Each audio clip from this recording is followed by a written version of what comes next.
สวัสดีค่ะพี่น้องค่ะตอนนี้กำลังจะทำขันหมากบิงค่ะเป็นขันหมากบิงประยุกต์นะคะพี่น้องค่ะอันนี้พระชาจะเฟรมใบกระบือนะคะอันนี้เป็นนิ้วใบกระบือเข้าไปเพื่อเพิ่มสีสันให้สวยงามนะคะพี่น้องค่ะใบตองมื่อนี้กระสิบยกงามเป็นไดค่ะพี่น้องค่ะเมื่อนี้เป็นใบตองด้วยน้ำว้านะคะพี่น้องค่ะตอนนี้พระชาเรียงนิ้วไว้ก่อนนะคะพี่น้องหลังจากนั้นก็เอากาบมันปลูกเขาอย่างนี้ค่ะเห็นบ่เอากาบมันปลูกใส่แล้วก็ยิบเวลายิบนี่สำคัญแค่ยิบบักบิ่งนี่ถ้ายิบลูกสเตปเปอร์บปิ่นนี่ก็สิบปิ่นหูเป็นทรงอีกให้ยิบไล่ลงมาต่ำๆเนี่ยนี่เห็นบ่ให้ไล่กันลงมาใต้ตีนบักบิ่งมันจะจอมอันนี้ซับว่างเลยค่ะเห็นบ่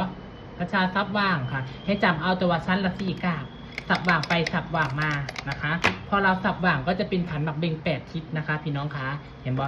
เนี่ยเขาใส่ตัวเป็นนิ้วแล้วต่อไปเขากำลังซับว่างใส่ตัวนี้ตัวโบเป็นนิ้วเห็นบ่ง่ายบ่คะพี่น้องคะ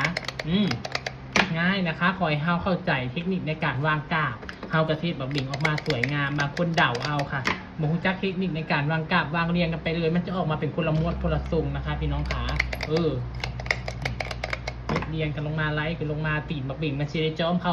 มันจะได้งามถ้ายิบตุ่งไปเลยตีนบักบิ่งมันบ่ค่อยจ้อมนะคะพี่น้องขาเฮ็ดไปเรื่อยๆค่ะจนกว่าเขาจะได้จำนวนนิ้วหรือว่ากาบตามที่เขาต้องการนะคะ